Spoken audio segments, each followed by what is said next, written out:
오늘부터 시작되는 창세기 37장부터 50장까지를 요셉만의 이야기로 생각하기 쉬운데요. 실상은 요셉을 중심으로 야곱의 12 아들들의 이야기로 봐야 합니다. 이스라엘의 12지파의 조상들이 어떻게 분열되었다가 하나 되었는지를 설명하기 위해서 기록되었는데요. 하나님은 아버지 야곱의 편애로 인해서 12 아들들이 어떤 심리적 갈등과 상처를 겪게 되었으며 하나님은 그들을 통해서 구원 역사를 이루시기 위해 요셉에게 꿈을 주신다는 내용으로 본문은 시작합니다. 오늘 본문은 창세기 37장 1절부터 11절이고요.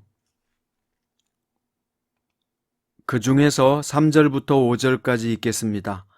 요셉은 노년에 얻은 아들이므로 이스라엘이 여러 아들들보다 그를 더 사랑함으로 그를 위하여 채색옷을 지었더니 그의 형들이 아버지가 형들보다 그를 더 사랑함을 보고 그를 미워하여 그에게 편안하게 말할 수 없었더라. 요셉이 꿈을 꾸고 자기 형들에게 말하며 그들이 그를 더욱 미워하였더라. 아멘. 오늘 말씀의 제목은 미숙함에서 오는 불편한 관계의 진실입니다. 요셉이 배다른 형들에게 미움을 받은 이유가 무엇이었을까요? 아버지 야곱의 편애 때문이었습니다.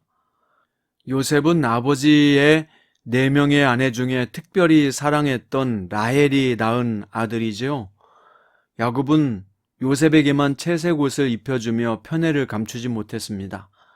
이런 아버지의 행동이 다른 아들들에게 얼마나 자괴감에 상처를 주었을까요?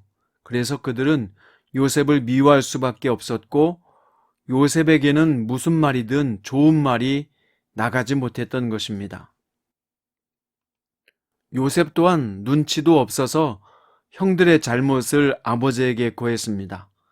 이런 행동은 형들의 잘못을 바로잡기 위한 행동이라기보다는 히브리어 원문에 보면 그가 그들의 잘못을 아버지에게 말하더라 라고 하는 이 구절은 좋지 않게 말하더라, 악평하더라 라는 뜻으로 쓰였습니다.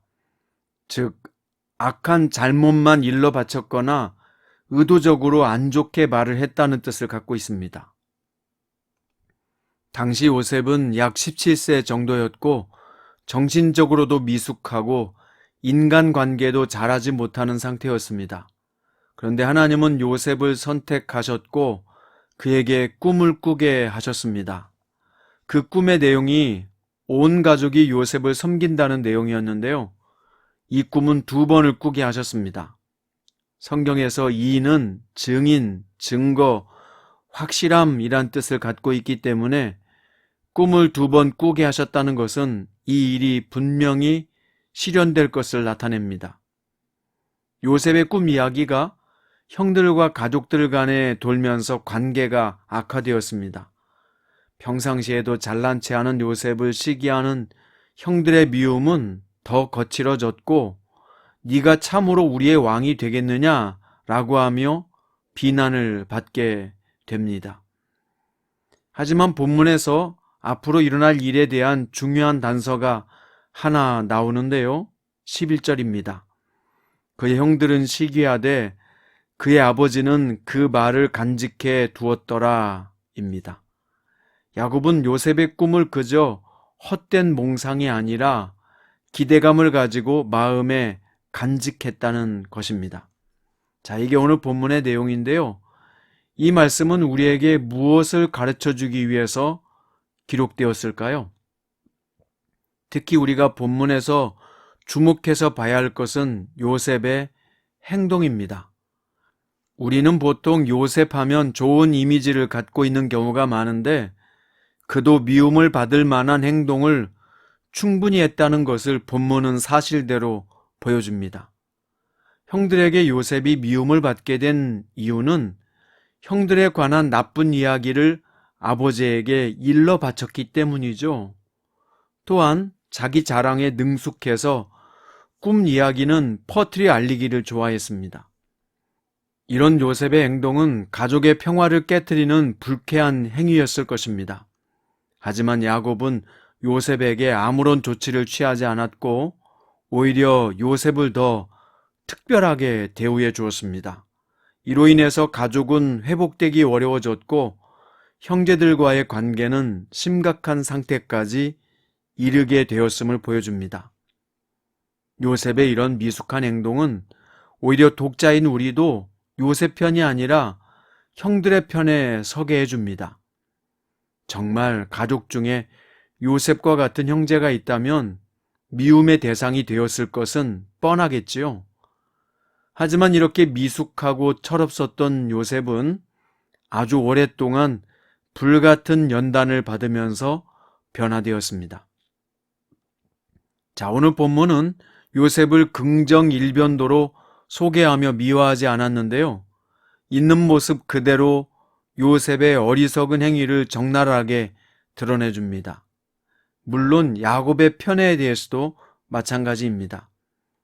우리는 요셉의 미숙한 행동을 보면서 나도 요셉처럼 어리석고 미숙한 행동을 하며 살고 있지 않는지 돌아봐야 할 것입니다. 타인들은 다 아는데 나는 내 시각에 갇혀 나는 옳고 남은 틀렸다라는 식으로 자기 중심적으로 너무 편애적 사고를 하며 살고 있지 않는지 돌아봐야 한다는 것이죠.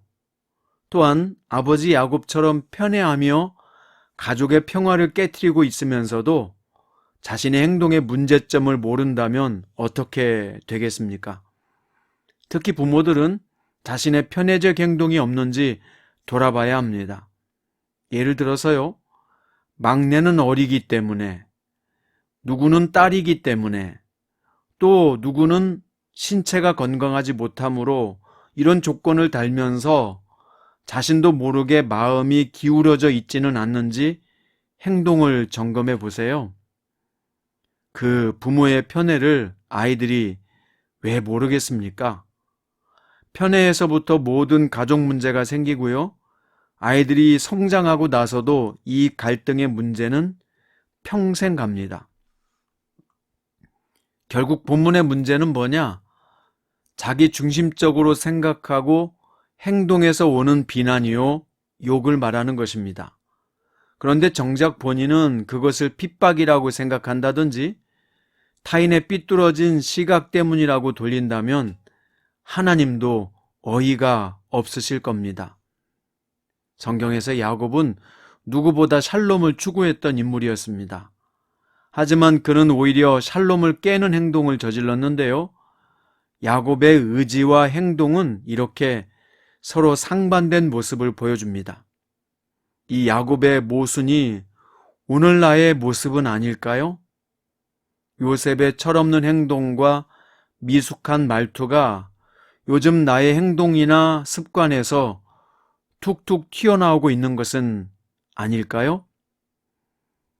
베드로전서 2장에 보면 부당하게 고난을 받아도 하나님을 생각함으로 슬픔을 참으면 이는 아름다우나 죄가 있어 매를 맞고 참으면 무슨 칭찬이 있으리요. 그러나 선을 행함으로 고난을 받고 참으면 이는 하나님 앞에 아름다우니라 라고 말씀했습니다.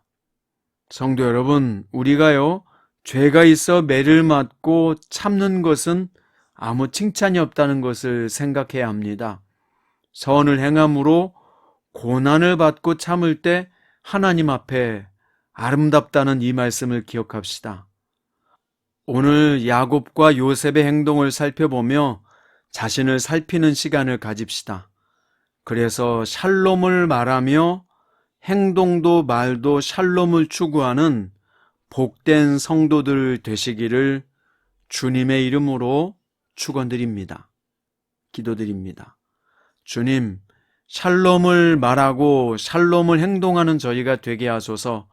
오늘 나의 삶과 말과 행위 속에 야곱과 요셉의 어리석고 미숙한 행동은 없는지 살펴보기 원합니다. 주님, 우리가 오늘 또 있는 우리의 삶의 자리에서 미숙함에서 오는 갈등이 아니라 온전함에서 오는 성장으로 나아가게 하여 주옵소서. 예수님의 이름으로 기도드립니다.